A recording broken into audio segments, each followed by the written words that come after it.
tea break chat time again. We're in lockdown, we're working from home, hopefully not for much longer, but occasionally it's good to have a tea break. 8 to 10 minutes, we'll have a chat, you relax, and see if you learn anything from what we're saying. There's my mug today. It says, I'm in politics because of the conflict between good and evil. I always believe good will triumph in the end. Any number of politicians could have said that. It happens to be a quote from Maggie Thatcher, but there we go. Very appropriate that we're talking about politics a little bit there, because it's the public spending review, and Rishi Sunak has his big economic statement this week. We're recording this at the beginning of the week. The statement is on Wednesday. Joining me is Paul Gibson from Active Chartered Financial Planners. He's a director and a chartered financial planner himself. Paul, what is the spending review about and why are we having it? Hi, Graham. Yes, so as you said, the review is on Wednesday, and these reviews are normally planned, spending plans for every 3 to 4 years. Last one being 2015. This year, due to the pandemic, they're just doing it for the 1 year, the 1 year period from April 21 to 22. Much of it gets spent, and really how much is getting spent on public services is a theme. That will include things such as public sector pay increases. So again, we'll be looking at the NHS, police officers, teachers, people in those sort of fields. But also the spending review will also include economic forecasts from the Office of Budget Responsibility. And that's really going to try and highlight and show us how much damage the pandemic has done to the economy, how quickly it's likely to recover, and the forecast on how many people may lose their jobs. Okay, well, there are some known knowns about this already, and it's worth having a quick look at them, because people sometimes always go on the doom and gloom commentary, but there are some bits of commentary which are not as bad as all that. For example, everyone would say we're in recession. Is it true to say we're not in recession? Absolutely right. Yeah, we're not in recession. The definition of recession is 2 subsequent quarters of decline. And yes, the first lockdown, naturally, businesses have to close their doors. The economic activity did slow down really, really quickly. And yes, there was a decline in that quarter. But we saw that after lockdown and everything started to open up again, that we had some significant economic growth. And as you say, those 2 quarters haven't continued, and we've had a quarter of economic growth. Okay, so we're not technically in recession, and people were saying that the economy would have shrunk by 14%. You had that number quite often aired in the past, and it appears that it hasn't shrunk by that much. No. So again, in the depths of March, April, May, when the economy was effectively coming to a standstill, those figures were far, far higher. The prediction was for 14%. New forecasts, and we'll wait to see what is said on Wednesday, but new forecasts put that closer to 11%. So it's still a bad situation, but nowhere near as some of the people that put the figures out first feed. Mind you, all these are terrible figures, of course. They're just not as bad as the worst. Then there was the forecast for the borrowing requirement of the government. Now, since April, so this fiscal year, the OBR forecast the borrowing requirement would, at year to date, be £291 billion.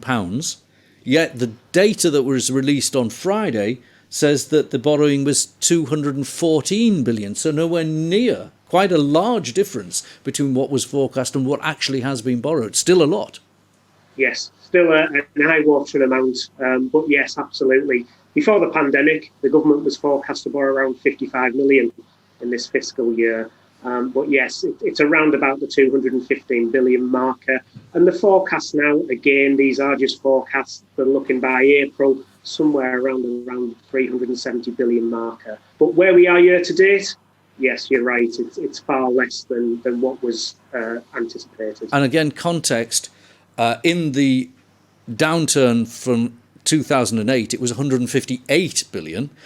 They're talking now about over 370 billion. But the worst case was 500 billion, $500 billion of extra borrowing in 1 year.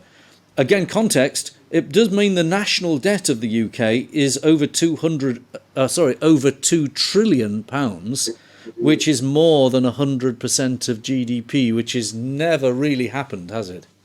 No, Now, this is something that's never really happened in economic history in the UK, and it's again, we're not alone in the UK. There's other countries approaching those sort of 100% of GDP, but the debt is racking up, and we can't keep borrowing to that level for very long, particularly at the levels right at the moment. All of this has an effect on unemployment, and I remember lots of commentators. In fact, I had a bet with a former cabinet minister that unemployment wouldn't breach 3 million by autumn, and he said it would. I won't tell you who it was, but it hasn't. No. So unemployment, again, I think a lot of that's down to the furlough scheme. It has been costing a lot, but we've kept unemployment lower for now. There is forecasts that, yes, it could go to that 3 million mark, and that's a number that has been forecast. But without shadow of a doubt, the furlough system has certainly helped that by keeping people in jobs and supporting them financially through this tough time. A lot of us are hoping for this V-shaped recovery. It looks like it's a W shape. Do you think that's a rational thing to say, or is it? Well, again, people have had the Nike swoosh, the tick sign, the W, the V. Yeah, a lot of these have been forecast. Again, in financial services, you just have to look at markets such as the FTSE 100, the main market in the UK. We've seen, from the heights of 7,500, it fall to sub 5,000. And we have had a recent recovery to, 6,300, 6,400. So we are, I think, bumping along at the moment. There's bits of good news and bits of economic activity and recovery. And then, sadly, with the lockdown that we have currently throughout November, things start to slow down again.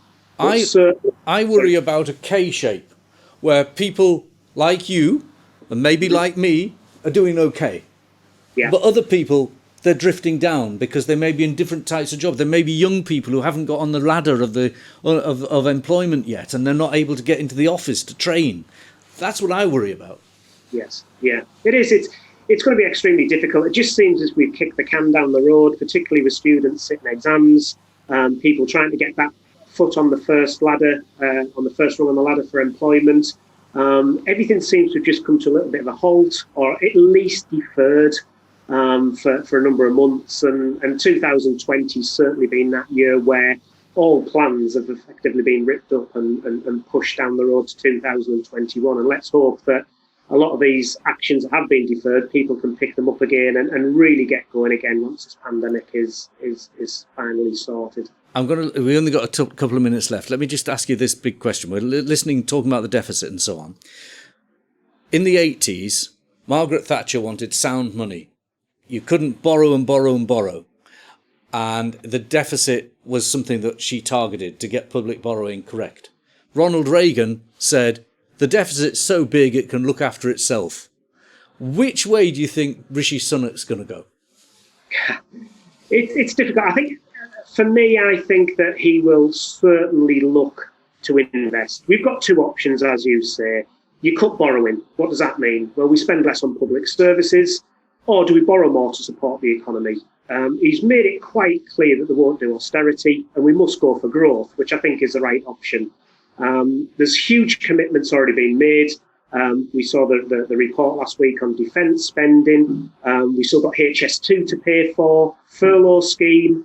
And again, there is rumours that he is going to put his hand in his pocket, and the spending review is all going to be around extra money for schools, extra money for the NHS, extra money for the police force as well. So I do think that investing for the future, albeit it's a short-term spending review, is going to be the right way to go. We're leaving it there. Thanks for joining us on the tea break. Thank you, Paul.